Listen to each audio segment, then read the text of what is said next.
Welcome to the Amplifying Leadership Podcast. I am your host, Tara Lehman, a partner, coach, and consultant at Twin Life Coaching and Business Services, of which Amplifying Leadership is a division. This podcast is a place dedicated to amplifying your leadership through our guest stories, tips, information, and more. To learn more about our leadership division, please visit us at amplifyingleadership.ca. Today, I am welcoming Christine Blosdale, the expert authority coach. Welcome to Amplifying Leadership. Thank you so very much, Tara. I really appreciate it. Thank you. And I'm really excited to talk about imposter syndrome for leaders today. But before we get started, why don't you tell us a little bit about yourself and your leadership story? Yes, absolutely. So, I was 20 years in broadcast journalism as a radio host and producer, started off as a producer. And so for those 20 years, I was really pretty much behind the mic and nobody saw me. It was how I liked it. And at this particular radio station, I remember I had a very wonderful opportunity where I had to actually step into a leadership role. And I was like, wait a second. No, I'd like to be behind the scenes. I don't want to necessarily draw attention to myself. And it was a necessity. Basically, they were needing a general manager of the radio station. And it's a large radio station in Los Angeles, very well-known one. And so I said, yeah, I don't know if I'm prepared for this. And I said, why did you pick me? Because I was happy being behind the mic. And they said, because we walked around and we asked everyone, who do you trust? And my heart just went, oh, are you really? And they said, yeah, they said overwhelmingly your name came up as somebody that they trust. And we need somebody who we can trust to hold the station steady for a while. Now, originally it was supposed to be just for a couple weeks. It ended up being a year, but stepping into it, for a split second, I almost had that imposter syndrome. I'm like, I don't know the first thing about being the general manager of a radio station. I'm fine with my skill set, but this is, you're dealing with volunteers and technicians and, and talent, your wonderful hosts and things like that. So you've got all these creatives and exciting people, but it's kind of like wrangling cats. And so I really had to, I say, you know what? I said, this is a great opportunity for me to grow and for me also to expand, to tap into that leadership model. And I loved every minute of it because I got to show the way, not just say the way. And that means walking around, and this can be applicable to anybody in any profession really, but it would be a simple thing of just walking around the radio station. And if I saw like a piece of paper wadded up and on the floor, I bent down and pick it up and threw it in the trash. Or if I went into the kitchen and, companies, the kitchens are always the place where you can find out, about the place, right? You can. You can.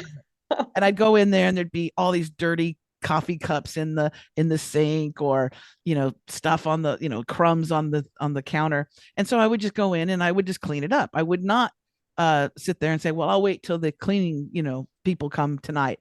It was a thing of, if something needs to be done and I can do it, I'll do it. And that had a really great effect. Just that simple thing had a really great effect, because then other people that were under my tutelage, so to speak, they knew that it was sort of their responsibility to also care and manage the place as well. And it was really about doing that collaboration. I was not a manager from I'm going to dictate what you do. This is the highway, my way or the highway. It was really a collaboration because I knew they were all experts in their own field and in their own departments. And I needed to trust their wisdom and their technologies and their skill sets, and basically work with them as opposed to sort of, dictating, this is what you're going to do. And I had a great time. I absolutely loved it. I've since then transferred to the wonderful world of coaching and teaching people how to expand their expert authority, how to create tools in order to establish their expert authority, work on their branding, their social media, all that great stuff. And I love it because I have clients all around the world and it's the best feeling. I love it. Yeah, just so our audience knows, Christine is actually in Australia and I'm in Canada. I love this. It's a diversity of the world. I just love it. And Yes. I have to say, I love how you, what I call lead by positive example, leading that way and picking up the garbage or cleaning up the lunchroom, stuff like that is what we also did in our organization. And it works beautifully. You have a nice Yes, it clean does. place. People want to be, they're comfortable, right? They want to come to work because they know it's cleaner. It's not a messy place. It's not dictating, do this, do that, and don't do as I say. You know what I mean? So love When that you you did that. when you do that, you're putting into the people that rely on you, right, to hold the Mhm. fort down and to Mhm. make good decisions. You're also saying that if something needs to be done, it doesn't have to even be something about cleaning up, but if it's something that needs to be done where at the radio station, let's say there was somebody, a guest that was at the back door, ringing the door to get in, and it would be I could ask somebody at that point too, hey, do you mind going and letting the guest in? Mhm. It could be someone who that's not their job, right? They're doing something else. They're in the advertising department, or they're working on a show themselves. They're a producer. That kind of attitude of, sure, I'll help you out. I've got a second, I can do that. And not saying, well, that's not part of my job, but it's what needs to be happening. It's a Mhm. great team builder as well, because then you can rely on on the people around you to help you if you do get stuck or if you do need assistance. And that's what we want. We want that Mhm. ability to go, hey, do you mind helping me out here? I have a question, or I need to do this and I really need your assistance. And it just creates Mhm. a better work environment. Collaboration is the way it is, right? I love Yeah. it. Yeah. Yeah. All right, so let's get to our topic today, which is imposter syndrome. And a lot of people, when they think about that, they think about personal lives, but not so much about their leadership and possibly having imposter syndrome as a leader. So obviously there's parts of this why this topic resonates with you because you felt it a little bit before taking on the leadership role. Is there any other reasons why this topic's important for you? Oh, it is.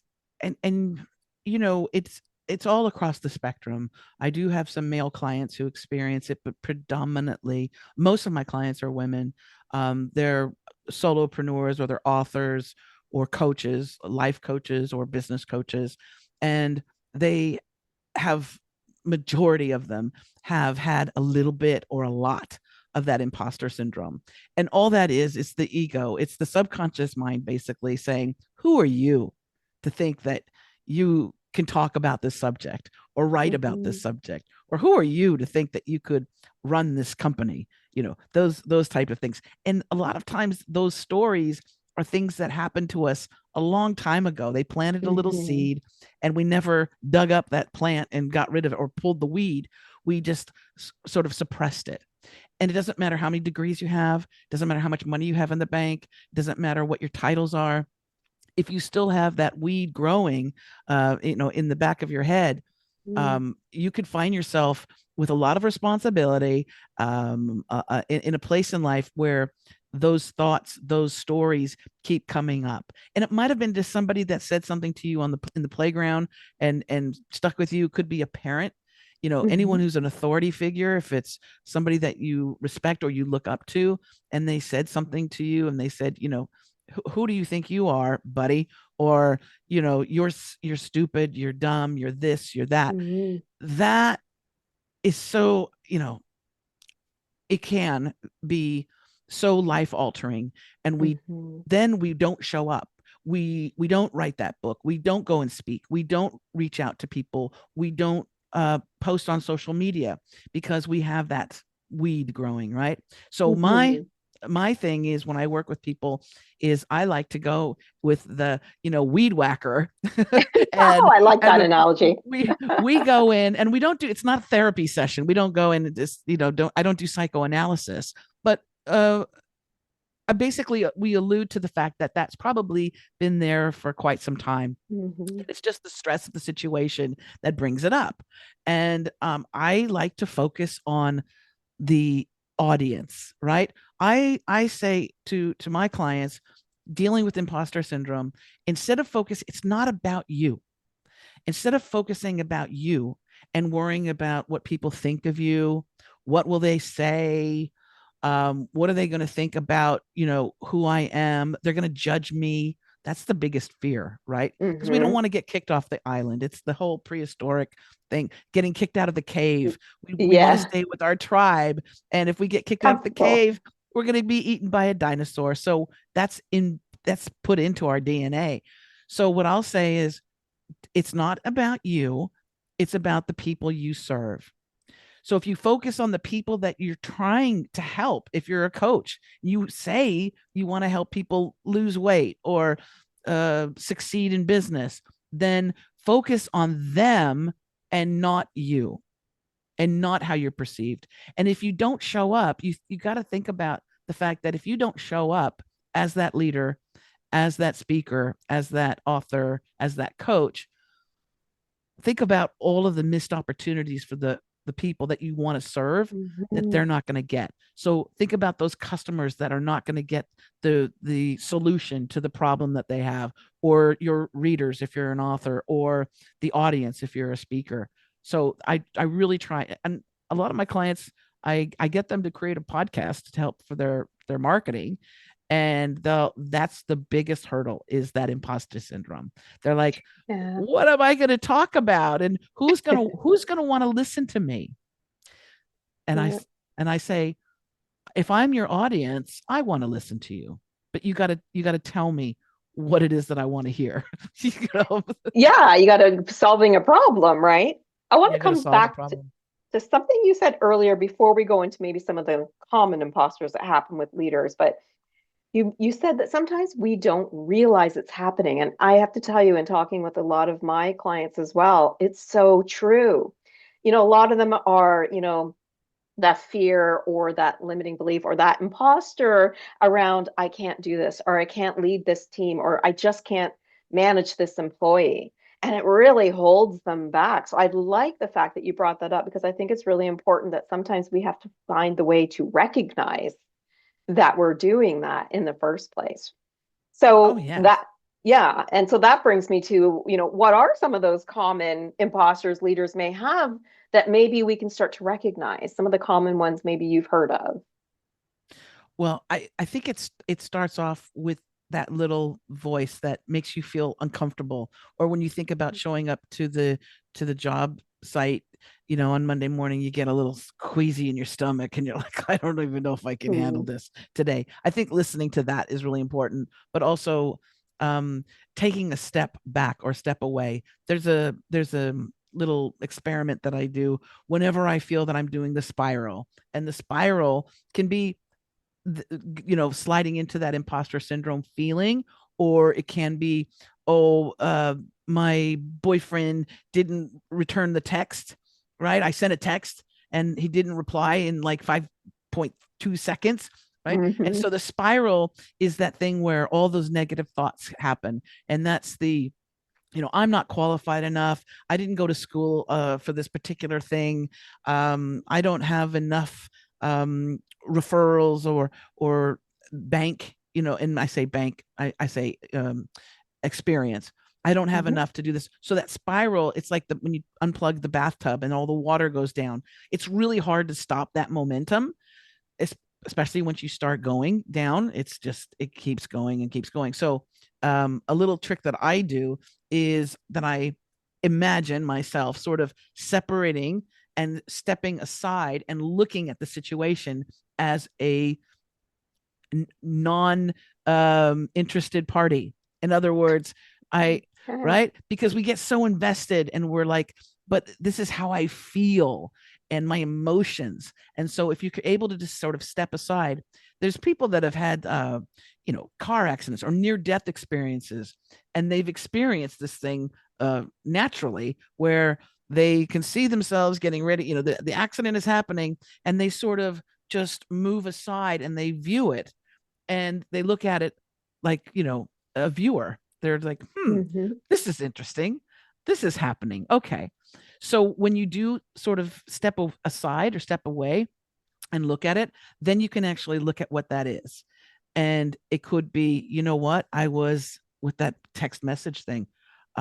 You know what, I felt abandoned when I was a kid because my parents got divorced and my mom never fought for me, to be with her, or whatever Mhm. those situations are. A lot of times it is something that has happened many, many moons ago. Mhm. That is just it's one of those it's like having a heavily dug in groove, and Yeah. Yeah.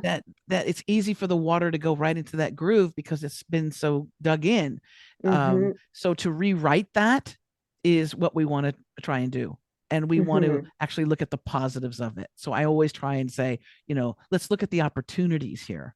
What are those golden opportunities? And even if you get bad news, or if you get news that your services are no longer required here, how do we look at that?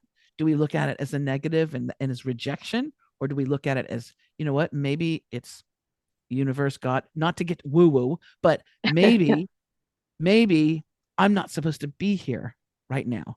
Maybe I'm supposed to do something else or be somewhere else. And so Mhm. it's really having that mindset. It's a lot of it is mindset. It's a shift for sure. And it's like you said, it's the I don't or I can't that really do stop us. So I can't manage this person. Well, if you look at it differently, you can manage that person. Maybe it requires training, maybe it requires whatever, somebody to guide you or mentor you through it. The I don'ts and I can'ts can change. And so one thing that I talk about a lot is people always say, I will never have. And I always say, just add the word yet. It's a small Yes. mindset shift, right? So, I don't have enough sales to have another salesperson. Well, how about we don't have enough sales yet? Let's figure out how to grow that so we can get another salesperson. Because yet, I mean, it's like that you're talking mindset shift, right? That tiny little wee word for Yes. me was eye opening, right? Everything that you think is a mantra, but everything that you speak is like a major mantra, right? Mm-hmm. You're putting it into action, you're putting it into the words. I think they call it spelling, and in many ways it's casting a spell. So that's why also in any sort of leadership position, like myself, I was very, very careful what I said and how I said it. Okay, because Mm-hmm. words will stick. And even if we're in a professional environment and we're around adults, and everybody's got their specialties and their expertise and they're doing what they're doing, words can inspire, can motivate, but they can also devastate. And Mm-hmm. so we need to be really, really careful with the words that we use. And so that's why it's great that you incorporate the yet, right? Because and here's the thing too, we don't have to have all the answers. As a leader, you don't have to have all the answers. No. As a matter of fact, it's really refreshing when somebody comes and says, you know what, I don't have all the answers.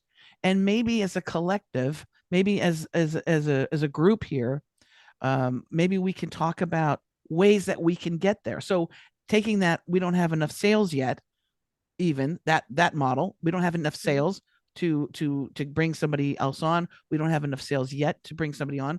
Then maybe the next step is, let's figure out what we can do in order to bring that new salesperson on. What are some things that we can do, some steps that we can take?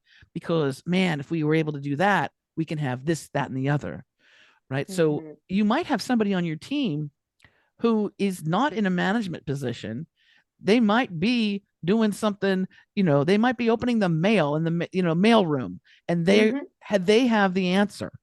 They've got the answer. But Absolutely. because that person works in the mail room, a lot of people in that organization might go, they don't know. They can't Mhm. help. No, you don't. You never know. You never know. I agree 100%. You don't know what they've done before, maybe. Maybe they have family that is a sales manager and talks to them. And maybe they just have a great brainstorming idea because they're creative. You're Exactly. 100% right. You don't know. And that's where the collaboration that you started talking at the beginning comes in. It's great to do that collaborative type discussions or brainstorming, whatever, to help you overcome some of these limiting beliefs and imposter syndromes that we have as leaders and in business. So love that you brought that up because I am all for that. Well, and also you might, your team may not even have the answer, but by doing that experiment, by doing that, you might all of a sudden go, oh my gosh, it's right in my face. Why didn't I see that? Mm-hmm. What about it helps you as well. And when it comes to also really respecting other people's wisdom, experience. I remember something that my mom said to me a long time ago, and I've always held this. I grew up in Los Angeles, and so it was a very international city, right? So we had Mm-hmm. all kinds of different people from all over the world. And my mother always she said, always treat people with respect because you don't know who they are, you don't know where they came from, you don't know what they've experienced. And so I've always felt that way, even if I see someone like, on the corner asking for $1, right? So Mm-hmm. whoever it is that I've encountered, and she was saying that guy that is picking up the trash, that's coming by and picking up the trash, the garbage guy, he might in 10 years, 20 years time be your surgeon who's opening up your heart. Yeah, absolutely possible. And I was like, you were right. Right. And you don't want to meet that person when you're going in for surgery 20 years later and going, oh, hi, I'm the one that treated you like, Yeah. doo doo. Right. So you just, Yeah. you never know. And I think that's such a great philosophy. If you hold that for people that you're interacting with in life, personal and business, I Mm-hmm. think it can give you so many great rewards. Absolutely, 100%. Yeah. I want to come to now. We've started to recognize some of our imposter syndrome maybe as leaders, and when we start recognizing these things and we start building upon how we can help ourselves move forward, we start to become more confident. So, what are some ways besides obviously the reframing is a big one, and maybe even having those creative group brainstorms? Are there ways that leaders can begin to feel more confident once those imposters are starting to be recognized in ourselves? Yeah, I like to do inventory, and I do this with clients in general, because when they're trying to build their expert authority, as the person that people will go to, or to get booked on shows or to be quoted in magazines, what we do is we cherry pick the cream of the crop, and we Mm-hmm. start off with something very simple. And you can do this as well. Doesn't matter what field you're in, you can do this. And it's asking yourself a few questions. I have a quiz on my website that people can check out. It's called Expert Excellent. Authority. Expertauthorityquiz.com is the quiz. But there are 10 questions that you should be asking yourself anyway. Okay. And one of them is that if you were to Google yourself right now, what would show up? Yeah. Positive stuff, right? Here's hoping. Scandalous things, if you were to Google yourself. Okay. So what we do is we actually, like, I'll take them through and create an EPK or a media kit. And basically that's like a glorified, really, really fascinating business card. And that Hmm. media kit is something that we put together in Canva, and we basically come up with what's your expertise, what's your main one thing, right? Whatever that is. I've got one client who's an ADHD specialist. I've got another one who's this woman is 82 years old, and she was the first Australian hot air balloonist. So we've Oh got her wow. as the adventurer. We've what is your title, so to speak? Hmm. And then we list all of the great accomplishments that you've had. Now, we're not talking about, okay, I graduated from UCLA with, whatever.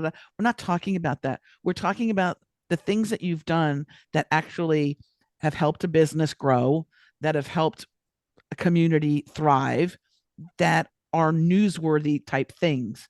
Remember, I come from a journalism background, so I'm always Hmm. thinking, what's the story? What's the interesting thing? And then we pick apart what all those things that you've done, and then we pick apart the juiciest parts that we can hang our hats on. In other words, say Mm, this is something. So on my media kit, it says, 5 number one best-selling books on the subject of podcasting and social media. That immediately, even though that took me quite some time to do, I know that that's an accomplishment that I'm proud of, and I could yeah. talk about it, easily. So we do that with our leaders. We want to go through the different things that they've accomplished, and then you have that, you can print it up and you can refer to it.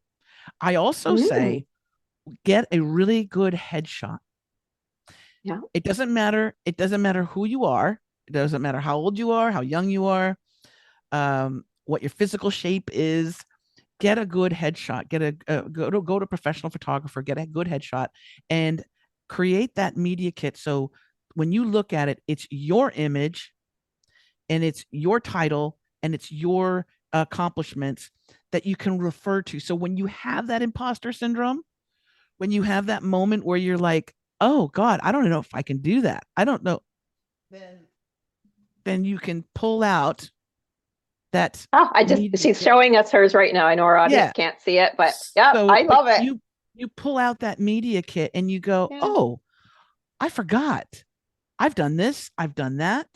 Heck, I've accomplished all these things. I'm I've done some stuff. This, and it just puts it in black and white. It puts it in a physical form for you. It can be a PDF. You can look at it that way. Hmm. But if you print it, you actually have it. And it's not an ego thing. It's nothing about that. It's just about reminding yourself how freaking amazing you are. And sometimes we need to be Yeah. reminded, we've accomplished a lot in life. If you're Yeah. here, you've, you know what I'm Accomplished a saying? lot. Right. We've Yeah. survived COVID. We've Yes. survived the economy. We've survived, the Diddy trial, whatever. We've done Yeah. we've survived a lot. And so it's important to just be reminded of that. I really love that to bring up confidence because when we do start to feel that our confidence is lacking, when we can look at what those accomplishments were, and I love, by the way, that you said beyond titles because we all have titles. We all have maybe some people have a million letters after their name, but they mean nothing. Yeah. What actually means something is what you've done and you've accomplished and what you're doing and moving forward. So it's the pride. I think that poster board or that piece of paper or that Canva, whatever it is that you're using, can really remind you of what, like you said, the accomplishments, and you can feel proud of what you did and build the confidence just from that alone. I think that's a great exercise for our listeners, as well as that, like a bit of a self reflection. What have I done beyond titles? Because titles mean nothing. Beyond the titles, because you could Yeah, be, vice president of communications for a large company, but what is it that you do? exactly. Yes. Right? What is it that you do? And you might change that to, I communicate grand visions to a large audience about a Hmm. really important service or product or Yeah. whatever. Or I help people, I think there was someone in the health profession that I knew who had the thing where it's like their name and they had, RN, ST, Pi 3, Yeah, whatever, all these exactly. different things. And she was like, you know what? She goes, I prefer to say that I helped keep 450 people alive with That's, yeah, with whatever that was that she was doing. And I love love that. that. Yeah. I'm like, you're a lifesaver. Okay, that's kind of important, right? Yeah. If that doesn't build confidence, when you think about things like that, what does, right? So Exactly.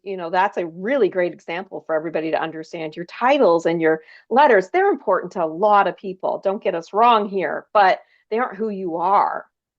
Right. Right. They're the letters after your name, right? Yes.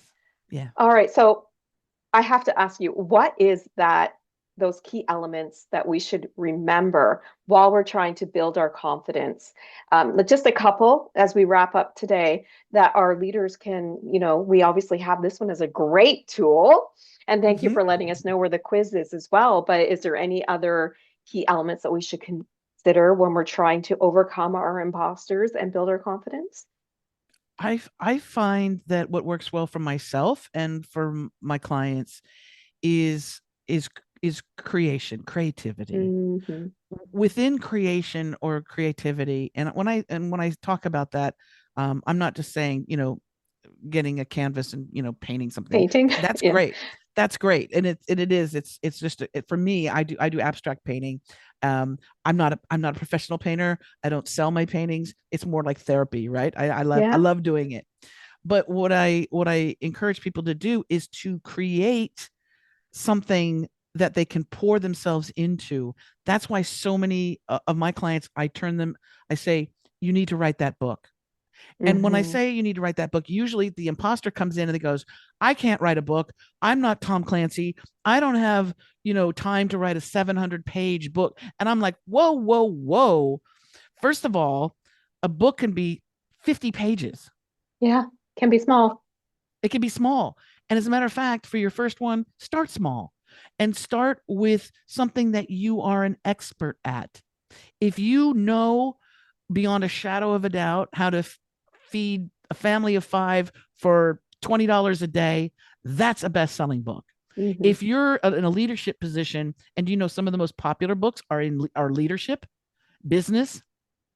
If you're someone who can inspire your team by just having a few words, or you have a special system that you use, or a special program that you use, or you use pantomime, whatever, then you can write that book. And it's relatively easy to actually make it become a bestseller. Okay. There's a little system of steps, but That's a whole other podcast. that's a whole other Right? podcast. Yeah. Yeah. But get it done. And Yeah. now with all these tools that we have, you can self-publish it in a heartbeat. If you wanted to, you can make it a Kindle, so you can, offer it to people for 99 cents or as a free gift. Mhm. You have all these abilities. But the reason why I say people need to, especially leadership, write that book or create that podcast, right, is Mhm. it's establishing you as an expert every single time you do one of those tasks, creating, writing, publishing, getting feedback, getting reviews. It's just that circle that's saying you're doing it right. You're doing it. Mhm. Yes. Keep going, keep going. And that podcast, people will go, well, there's so many podcasts. So again, there's the imposter thing, right? There's so Yep. many podcasts now. Who's going to listen to my show? You never know. I'll give you one quick Exactly. story why you Yeah. never know. Before I worked in radio, I worked for America Online, and Mhm.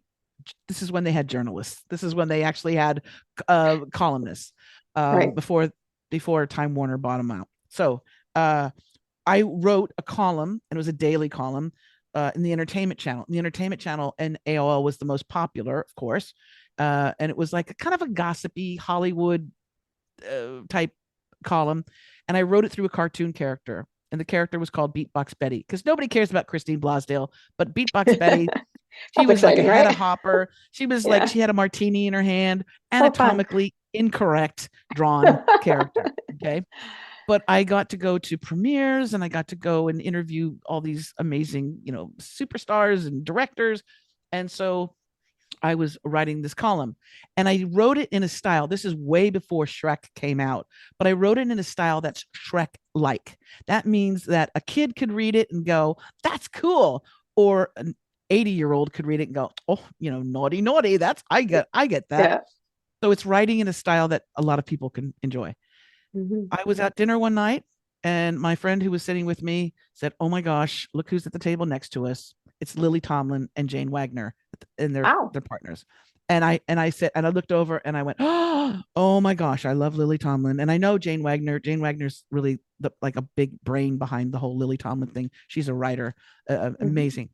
And I was like, oh my gosh. And my friends, go, go, go, go say hi. And I said, I am not going to be that person who interrupts Lily Tomlin during dinner and says, be a Right. fan. I'm not going to be that fangirl. And my friend's like, listen, is a reason why they're there. You got to go up and say hi. So I said, okay, fine. So I get up and I walk over there very sheepishly. Hi, Lily, Jane. I'm so sorry to interrupt you. My apologies, but I just want to say, I just think you're so funny and so amazing, and just thank you for the work that you do. And I was just going to slink away. Right. And they look up at me mid bite, And they go, wait a second. They go, well, thank you. Okay. But who are you? And immediately out of my Ooh. mouth, instead of saying Christine Blosdale, no one does that, I said, well, my name's Christine, but I also go by Beatbox Betty. They put their forks down. They looked at each other. They looked at me, and they go, and I think it was Jane who said to Lily, oh my God, it's Beatbox Betty. Now, at that point, I thought they were punking me. I was looking for a camera. I was like, what are they? Are they going to be the bully? Are they going to be mean to me? And they said, and Lily said, oh my God, we read your column every day. We think you're so Wow. funny. She said that. We said, we think you're so funny. And I just went, oh my God. What that moral of the story is, you never know who's listening to your podcast, watching your videos, reading your books, reading your articles. You never know. So put Mm-hmm. out every piece of content, every book that you write, every speech that you make, every email that you write, put it out with the idea that you don't have to say Lily Tomlin is going to receive it, but Yeah. whoever it is that you admire, whoever it is that you Mhm. respect or you think is incredible, imagine that person being in the audience and receiving your content or receiving your speech or receiving your email. And it changes. It really does. It changes the quality of what you Yeah. put out there. Yeah. I love that. And now I'm like, who's listening to my podcast out there, right? I mean, there's maybe someone famous. You never know, right? You You never know. just don't know. Yeah. So leaders, let's start to put those imposters behind us. We're always going to have them, let's be honest. When you crush one, the next one appears. That's okay. That's growth, right? And let's build Yes. our confidence, and Yes. you just never know. I like that. That's a great way to end the show. You just don't know.